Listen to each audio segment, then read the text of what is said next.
Nicole, welcome to the Astroben podcast. How are you? My pleasure to be here. I'm wonderful, thanks. How about you? I'm very good. I'm very good. As we were just saying before I hit record, this is episode 100, which I'm very excited about. And it seems apt and appropriate that on the Astroben podcast, we have an astronaut for the 100th episode. So thank you for doing me the honor. It's fantastic to meet you and perhaps meet you again. I feel like we've met in the past, but to have you on the podcast is a real Yeah. honor. So thank you. Yeah, my pleasure, and nice to have the chance to actually chat instead of just after partying somewhere. Yeah, exactly. Well, before we jump into the conversation, must give a shout out to Christina Korp, who the astronaut wrangler, well known in the industry, and she's been on the podcast before. But she introduced us, and I think we met in when was it 2022? Where there's the May the 4th party in London. Yeah, yeah. And it was great. We were there celebrating the 50th anniversary of Apollo 16 and Charlie Duke and, some of our other astronaut friends and cool folks from the space industry and Ben getting to meet you and it's nice to know that you have I mean it makes my heart happy when I discover more people wanting to understand more about space and what's happening both on and off the planet with respect to space and improving life on Earth, which is what it's all about.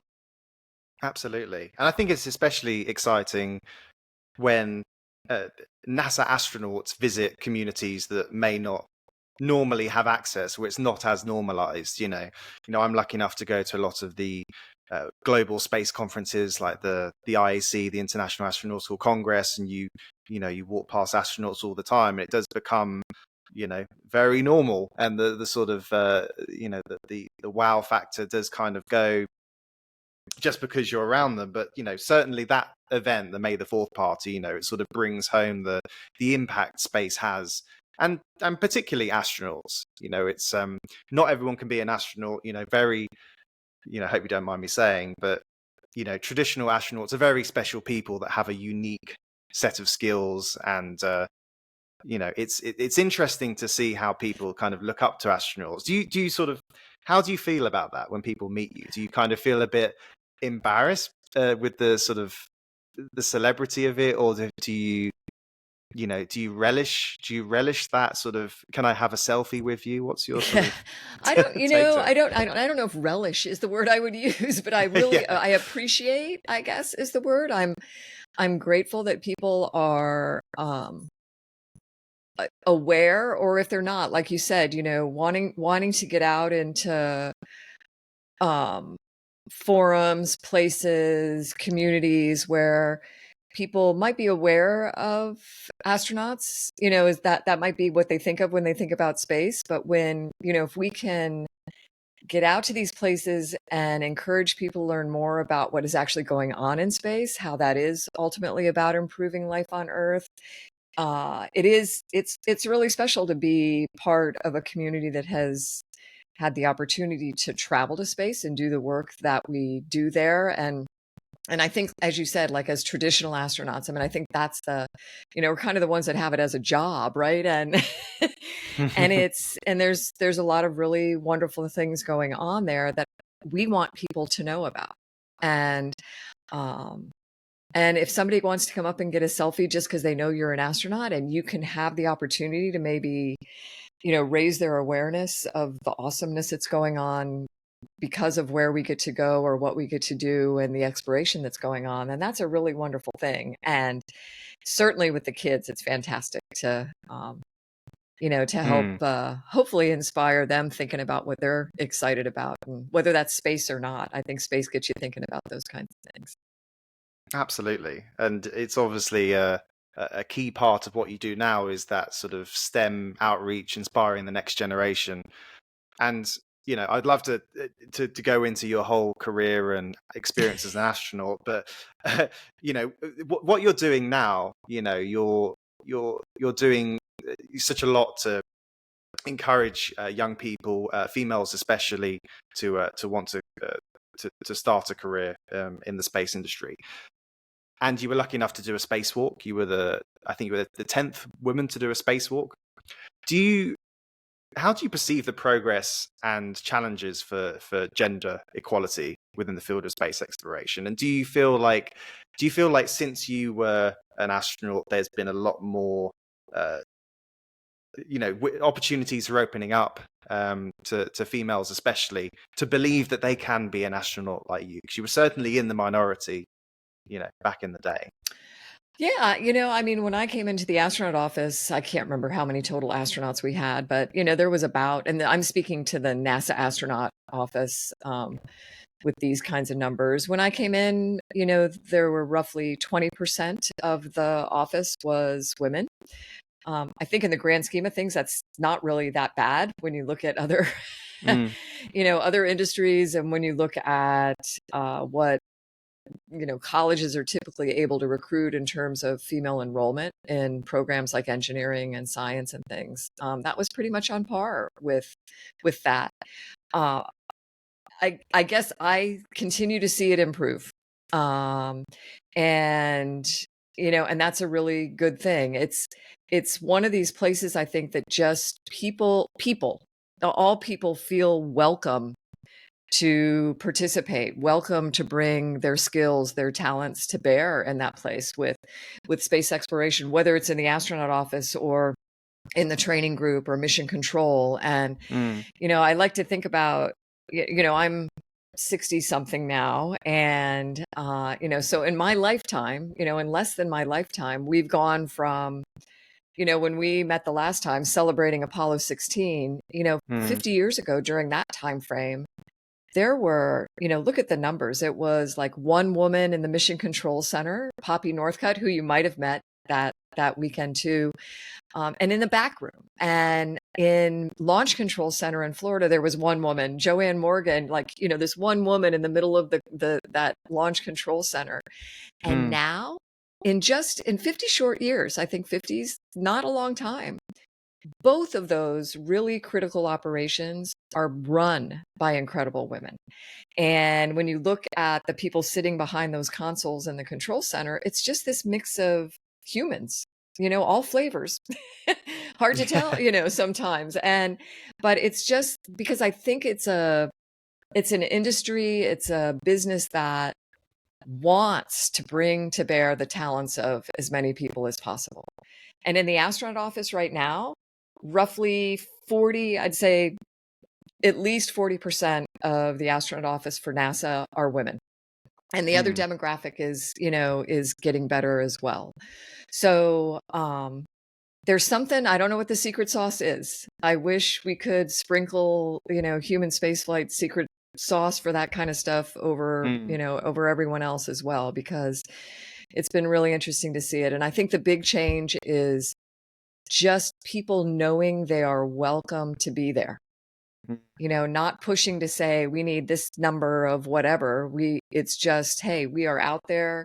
And I think it's part of what, like you mentioned, Christina, part of what she and I are trying to communicate is like, this is a place for everyone. And, even if you're not flying in space, though one day we're going to have a lot more people flying in space, all those jobs that we do on Earth, we need them for space here on the planet and eventually off it. So we need to be opening it up, and are to all. So it's cool to see. Well, you mentioned a secret sauce, and I would definitely make the point that people like you and Katie Coleman, some of these iconic American female astronauts are definitely part of that journey. And let's talk about your career. I'm not gonna tell everyone the whole, everything you've done, because I wouldn't be able to list it, but I will put a link to your bio. But you've had a 27-year career at NASA, flight engineer on ISS Expedition 20 and 21, and a mission specialist on STS-128 and 133. Do you have a favorite mission? And this is like a child's question, isn't it? But do you have a favorite mission, and why? Because I've spoken to a few astronauts, and obviously the first trip to space is going to be deeply entrenched in your psyche forever. But aside from, maybe that is your answer, but is there is there a mission that sort of sticks with you and has shaped everything you try to do today? It's funny because when I think about, missions now, it all kind of clumps together into one, kind of one mission experience, that I realize, played out, excuse me, over a couple different flights, but it all feels like it was part of one thing, right? Mm, And, certainly, like you said, that first opportunity to strap in to go to space, kind of the adventure side of it that way, the kind of being anxious about what it's going to feel like, and when you get there, what's it going to be like, and kind of all the on the job training you have to do to learn how to float and fly and be in that really special place. But it comes back on the second one too. You think, oh, I've been here, I've done this, like it's yeah, but it just energizes you the same way again. But I think the something special about like the second flight and I just remember getting to space station the second time and being like, wow, this is so familiar, mm, right? This feels like I'm coming, back to my second home or something. And everything about it, the way you moved, the views, the hardware, all of it just felt like, oh, I'm supposed to be here. This is like someplace that's mine as well. And um, favorite is it's a really difficult question because it all just kind of wraps up into one experience that I feel really fortunate for all the reasons you would feel really fortunate for getting to fly in space. But mm, in particular, because of what I think we've already been talking about a little bit, is how do you take these things that you've done that you thought might have been like the pinnacle, like, oh, go into space, how can anything get better? And then use it to do even more things, to share what's going on there, to encourage other people to want to get involved, to raise awareness of the reason why we're even there, which is all about improving life on Earth. And I don't know, I think that's my favorite about it, is that the experience has led me to use it in a way that I think is really, really important and allows me to have, purpose mm. in the whole post-flight experience as well. Yeah, it's the why and the overview effect, which we talk about a Yeah. lot on the podcast. Um, you're the first person to paint with watercolor in space, and I think that's really cool. That this was before. What was it, before social media? I guess it was, wasn't it? So, in the sort of traditional sense of being Yeah. able to tweet live from space, or that's another thing you did. You did the first the, tweet live from NASA Social as well. But on the the watercoloring in space, where did that motivation come from, and how did it feel to create art in microgravity? It felt really great. I like to think about it like it's one of these ways that we put the human in human spaceflight. And, I think as humans, we want to take our humanity, the stuff we enjoy, with us wherever we go, whether that's here on Earth or off the planet as well. I have to say the motivation really, I didn't think about it on my own. Because I did that during my first flight, and I don't know, I was so kind of wrapped up in making sure I had all the stuff that I was supposed to have, right? That my Mm, checklists were all in order. So I wasn't going to screw anything up when I was, on I want to make sure I know what I'm supposed to be doing and have all of that ready. And when I was thinking about the stuff that I would bring with me, we're allowed to, on the shuttle, we could take like this small bag of personal items with us to share with friends and family, help them be part of the experience. And I was thinking more about my son's little stuffed animal. He was 7 when I flew the first time. And, my husband's special pen and pictures of friends and family and a t-shirt from high school, stuff like that. Very grateful that my friend Mary Jane Anderson, who was also the person who helped us pack all that stuff, reminded me that I would be there for months on that first flight and that I should think mm, about bringing something that I enjoy doing down here on Earth. And long story short, Ben, you can tell I'm the rambler. Um, I decided, hey, I like painting here. I'll bring a little watercolor kit. And that was really that was really the only motivation behind it. I know I enjoy this. Maybe I'll enjoy doing this in space. I wasn't thinking about it kind of longer term, like what that would mean later, how I might reflect on it as a way to, carry the mission forward. But Mm, it certainly was. It definitely one of the personal highlights of my time in space. absolutely. And as the idea of, I mean, there's been a constant presence in space on the International Space Station and elsewhere for basically the whole time I've been alive. But as we start to believe and you know truly believe as a society that we can imagine people living amongst the stars and going on long duration Yeah. trips to the moon and to Mars, I can see the importance of having those very human activities, like to keep you sane, Yeah. if nothing else. And how do you see the role of art and creativity in space exploration in evolving in the future? How important Yeah. is it that you bring a piece of who you are on a human level to space?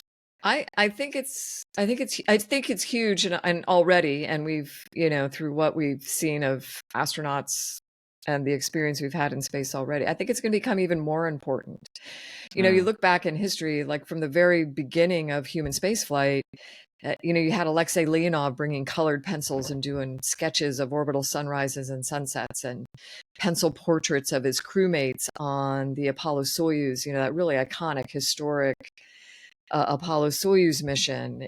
Music has been in space since the very beginning, like little jingle bells and a harmonica that's led to jam sessions on the space station, and even a crew member bringing his bagpipes with him to space station, and poetry and quilting and watercolor painting, and I mean pretty much any photography. If you weren't a photographer before you got to space, you become one because mm, you want to capture the experience, not just for yourself, but to be able to share it. And when we think about, going further off planet, I am hopeful. I mean, I cross my fingers in hope of getting to paint on the moon someday, or when I'm in one of those lava tubes or something, or looking back at Earth. But I think about the people that are going to travel to Mars, and that's going to be it's not going to be the Hollywood spaceship, right? The big, ginormous rotating spaceship with the separate gym and the kitchen and mm, I mean, it's not going to be that. It's going to be a relatively confined space on a 6 to 9 month journey just to get there at this point. And I'd like to think that the Star Trek holodeck is going to come to life in some way, or because there's not going to be room for everyone to bring their paint kit or their musical instrument or whatever. There's going to have to be some way to allow humans to be humans in that place. mm, And I'm really interested to see what that is. I am also hopeful that the people planning those missions are being thoughtful about that kind of thing, because this whole human and human space flight, beyond protecting us from radiation and making sure we have the right food to eat and can exercise, the psychological side of it is huge. And as humans, we can always overcome a lot, but we do better when we're thoughtful about it in advance. mm. That's very interesting. And talking about those people that are taking humans on, outside of the comfort of Earth's cradle. We've got the Polaris Dawn mission with SpaceX coming up, I think this month. All being well, and Fingers crossed, I've, maybe. I know, and I'm lucky enough to have chatted to all four of them actually on the podcast. Probably a couple of years ago, when it was very much a kind of, no one was really talking about it, and now it's sort of getting closer and closer. I was intrigued as to what your perspective is of what SpaceX is doing, and other private companies as well, but particularly SpaceX, because at the moment they are doing are doing quite a lot in terms of space exploration, Right. human space exploration. What's your thoughts on the upcoming Polaris program and their Yeah. commitment to make human life a multiplanetary? You species. know, I'm really excited about it. And, you know, I'm old enough and, you know, you mentioned that 27 years at NASA to watch these things evolve um, to participate in some of the, you know, selections that were made in terms of allowing us to kind of carry forward this public-private partnership that's going on right now. You look at what SpaceX is doing, and you know, NASA is actively involved in that, right? You know, is a huge supporter in a number of ways, not just the business model, but the, you know, financially as well, in terms of this public-private partnership with companies like SpaceX, and it's really allowing us to, you know, accelerate in a I think in a thoughtful and thoughtful, not just from, you know, let's keep it all safe and that kind of thing, but with respect to what we can accelerate and do, you know, beyond low Earth orbit, getting back to the moon, going on to Mars. If you look at it now, SpaceX is part of all of those plans in Mm, one way or another. And then to have things like, you know, the Polaris missions that kind of evolved from the Inspiration 4 flight that happened a few years ago. What Jared and his team are doing in partnership with SpaceX, I think, is allowing us to build out the private sector in a way that NASA wouldn't be able to do independently, right? Utilize these resources that are being developed, you know, the rockets and the spaceships and the, you know, all of that, and consider all of the different ways those can be used to benefit life on Earth. I mean, I think about all of what Jared and his crew are going to do, you know, Sarah and Anna and Scott on this next mission coming up, and it's really exciting to see. And these are people that you know, could very easily have been selected as what you said, as those traditional astronauts for NASA as well. And they're bringing mm, their skills to look at kind of this alternative path that's parallel to and complements what, you know, what NASA and the government space agencies can do. And I am really excited, you know, for what we have to look forward to. And especially when you think about what's already going on now, you know, our NASA and international astronauts are able to travel on SpaceX Dragons to get to and from the space station. mm, Jared and his crew are getting ready to go with Polaris 4 soon. We've got, you know, other commercial astronauts through Axiom flying on SpaceX Dragons to go dock and spend time on the International Space Station, not just as tourists, but mm. you know, in a more commercial sense as astronauts in that place. And then it's just going to continue to grow from there. And I think it's, you know, through this public-private partnership, we have a lot to look forward to. And I, you know, even as an old person, I'm hopeful that will be happening in my lifetime as Well, hardly an old person, but well. I Older Ben. yeah. Well, it seems like it's happened so quickly. You know, the whole public-private partnership. It very much is, you know, something that's evolved naturally, and um, it'd be interesting to see how it plays out versus, you know, the sort of more traditional, you know, the Artemis missions. Yeah. Do you feel a sense of responsibility to be an advocate for Artemis? And are you involved in that at all? And you know, because you do have a very unique perspective, because you know, I'm sure you would have gone to the moon if you had a chance. But Yeah. you know, the sending the first female and the first person of color to the moon is going to be big. And yeah, what's your thoughts on how that's going in terms of timelines and public engagement? Yeah, I mean, of course, I always want more to be going on, right? You know, you want it Mm, to be happening faster, all of those kinds of things. Everything has its time, right? And I am really excited about it. You know, when I think about the next flight that's happening, where it's kind of this Apollo 8 Part 2, where we're going to be, you know, sending humans, for really incredible humans, back to the moon for the first time in over 50 years. I mean, like how that kind of time go by? mm, It's awesome. And you know, you mentioned this, you know, like within Artemis, this, you know, very deliberate effort to um, bring together a crew that better represents us, right? Better represents us all. And I think that is going to play out as to just what happens. I mean, within the astronaut office right now, those people are available. It's not like you had to go search for a woman to fly to the yeah. moon. We're there.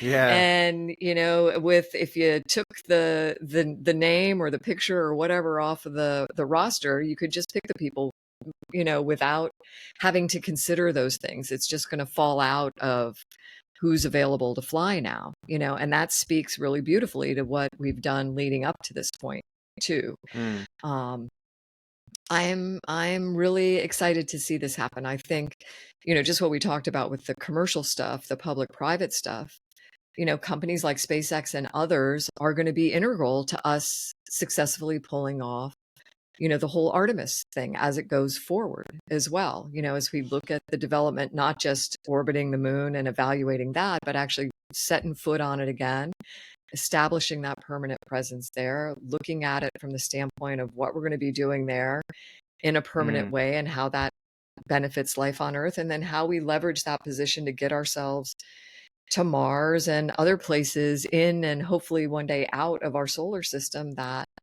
are all about, the benefit of humanity. So, and the life we share this planet with. So it's Mm. exciting. And, the fact that I can, like, you feel it. It's about to happen is really extraordinary. And I Yeah. love, you mentioned social media before, which was coming online when I was painting in space. I mean, the fact that we can communicate, and through podcasts like this, through interests that you have, that's, helping spread it to people who might not otherwise be aware of these things that are going on.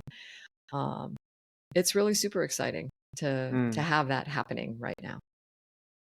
You bet. And I think it's the key part of all of this is the bringing it back to Earth. It's it's demonstrating to the public, well, to everyone, the benefits of space travel, because people that listen to this podcast are probably in the camp of being in the space choir, and they believe in it, whatever Yeah. it costs. But it's the the theme of bringing that perspective back to Earth and improving life on Earth. Yeah. That has to be one of, if not the most important thing. And that sort of links us quite nicely to the your book, Back to Earth, which Pretty good I title, mean, isn't it? Yeah. can you guess what it's about? Yeah. Um, Yeah. what was the sort of main message or theme um, on that book, and how did your perspective on Earth and humanity change after seeing it from space? I'm sorry, you've probably been asked this 100 times. No, it's one of my favorite subjects. It's why I would write a book about it. Um, and the people always joke, what the heck with that really long subtitle that you have? It's like what life in space taught me about our home planet and our mission to protect it. But I think it sums it up so beautifully, right? It's like everything we're doing there in one way or another, even it's helping us figure out how to explore further off our planet. But even with that, it's ultimately all about improving life on Earth. And that's such a cool thing to think about, because you talked about, the people watching this might already love space stuff and NASA or, ESA and what's going on in space exploration. But, NASA has not traditionally done a really good job at speaking to people outside of that community that already love them, right? I mean, they are getting better at it, and all of the agencies are getting better at it. But it's really important that we engage those folks, that they don't just think that we're spending money just to have joy rides in space. It is Yeah. absolutely not that. And I wanted to write a book that brought that back to Earth, that made people aware of how the ways that somehow, as this international community, I mean, representing at any given time over 16 different countries that have come together peacefully and successfully to work on this machine in space for the benefit of life on Earth, together on this like joint Yeah. mission off the Earth for the Earth. And I think, you go to space, you look back at Earth, it's like, oh my gosh, we live on a planet. We all know that. It's like this reality check of who and where we all are in space together. This, this understanding that we're all Earthlings, this very compelling uh, s- just glowing view of that thin blue line of atmosphere, that veil thin blue line, the only border that matters. And, just discovering that we need to accept our role as crewmates and not passengers on our planetary Mm. spaceship as well. And that's what I wanted to bring to life is, hey, we build these machines in space to mimic as best we can what Earth does for us naturally. And then we get to Mm. that place and we know that we have to every day wake up and say, okay, how much carbon dioxide's in my atmosphere? How much clean drinking water do I have? The integrity of my thin metal hull, that my mom worried about every day while I was in space. And, and the health and well-being of all of your crewmates. And you Yeah. had to do that just to survive in that place before you could go off and do any of the science or maintenance on the station or whatever it might be. You had to know that you could survive there so that you could thrive and do those other things. And it's such a wonderful example for how we should be behaving down here, how we should be accepting Mm. our role as crewmates, how we, by doing that, can really and truly bring to life, a future for all life on Earth that's as beautiful as it looks from space. And it is beautiful from space. Absolutely. I mean, that's the key point. I think, sort of summing up. I've done 100 episodes of the podcast now, and all the astronauts I've spoken to, to varying, they say it slightly different ways, but it's basically Yeah. the same. You look down on Earth, you don't see borders, you see the thin blue line against the blackness of space, you see the fragility of Earth, and we are. It's just hard to communicate that perspective because. Yeah. I believe it, but I've never seen it. And there's you could see it in VR, but there's something about people physically seeing it with their own eyes, and that spine tingling realization that I imagine is very powerful. And I think we talk about sort of peaceful cooperation Yeah. and of different nations. I mean, we look at the world today. Well, all of humanity, there's always been conflicts, and there probably always will be. But that perspective change, the cosmic perspective of seeing us as one planet. Yeah. That could change. Yeah. That could change everything. We'd be floating around the dinner table at night, and hopefully some of the folks you've spoken to before about this have said the same thing. But here we are, a crew of 6 or 7 floating around, the dinner table or even around the window, looking back at Earth and representing, in that crew 15, 16 different countries, all at any given time, and at least, and I'm probably underestimating, at least once a week we'd say, oh man, if only we could just get our leaders up here floating in front of the window, heads bouncing off each other, looking back at Earth, appreciating it from this really special vantage point. You had to believe they would go back to the planet motivated in a whole new way, right? Yeah. But Ben, I'm telling you, and maybe it's because I had the opportunity to do it. I know it's like telling your kids, okay, don't do this or don't do that. I've already had that experience. It's not going to play out well, whatever. It's like when I really feel like it's important to let people know that. I mean, like I'm looking out my back window right now. I'm in Florida, up the road from where you've spent some time, and man, the sky is blue. I'm looking up, Yeah. and it's like feels like it goes on forever. Yet we know it's like this veil, delicate blanket wrapping around us. I go outside and I stand in the dirt or the grass and I remind myself that I'm standing on a planet, this planetary spaceship.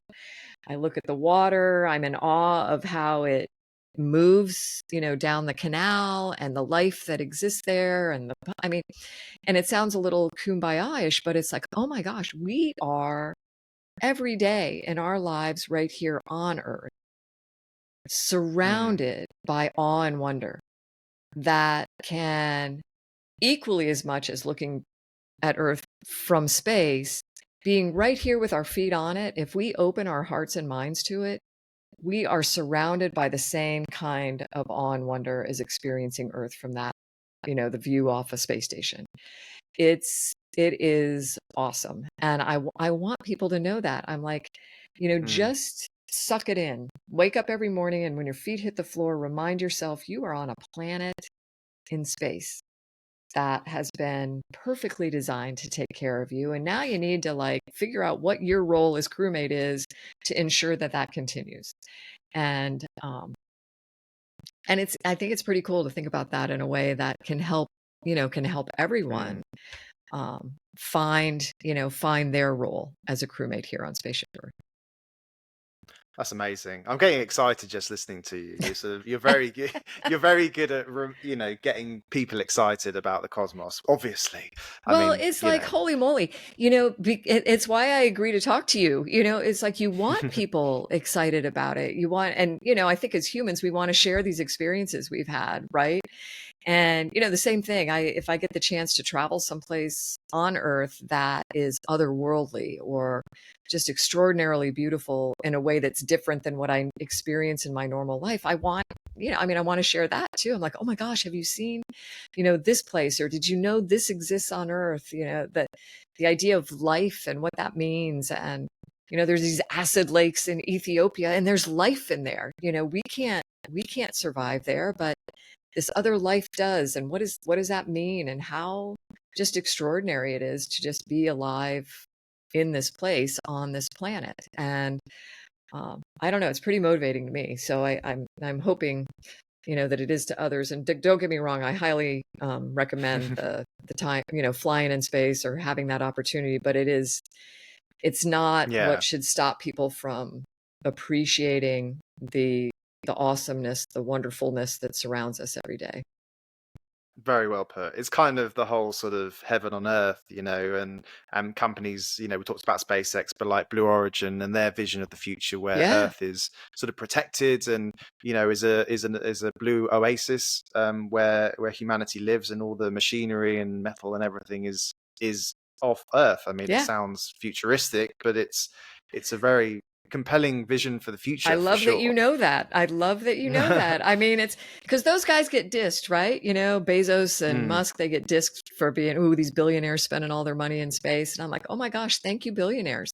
Because NASA and ESA and the others, they can't do it alone, right? We need this. We're at the point in time where we need this complement. And I love that you understand, like the Blue Origin Bezos motivation, the O'Neillian habitats, the lifting the damaging industry off the planet into, and respectfully, and it can be done respectfully and sustainably, into the benign environment of space to bring that benefit back to Earth, and then extend it where we go to other places, off the planet. It's a really, we keep using the word like compelling and extraordinary and stuff. It is. It's and it is for the benefit of all life on Earth. You go to the Blue Origin site right now, and the banner on the website is for the benefit of Earth.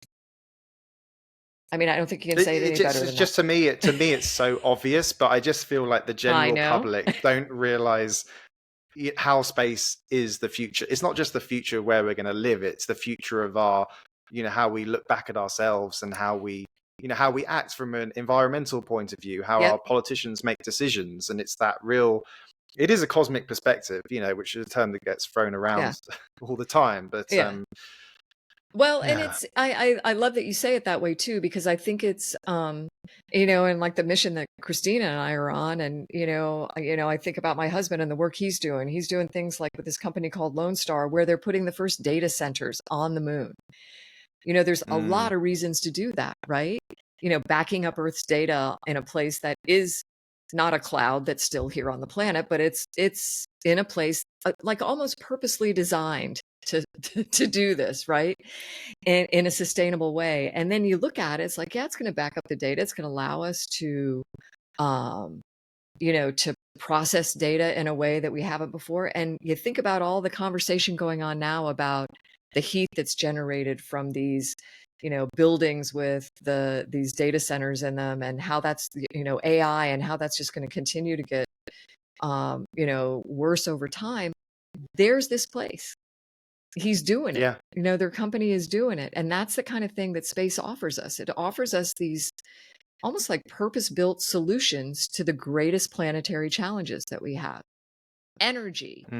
The sun, yes, it's like, let's get these space-based solar power factories that we've been talking about in sci-fi for years, and let's get them deployed. The cost of it Mm. is not, it's not prohibitive anymore to do that. The numbers will seem like a lot, but when you compare it to how much we pay on, for a World Cup soccer tournament, to the tune of $200 billion, you could have 2 ginormous space-based solar factories up there for that right now, providing clean energy to the bulk of the planet. And space provides the answers to I and Christina and I and others, we argue this. It's like with the work through Space for a Better World and these things that are going on, it's like space offers the solutions right now to our most challenging problems here on Earth. And we just have to decide to employ it. Outside of what we're already, us being able to have this conversation, to live comfortably the way we do, if you're able to do that. And, and the way that came from how we've gotten to space, how we live in space, how we return from space, communicate from space, all of that is leading to the way life is improved here on Earth.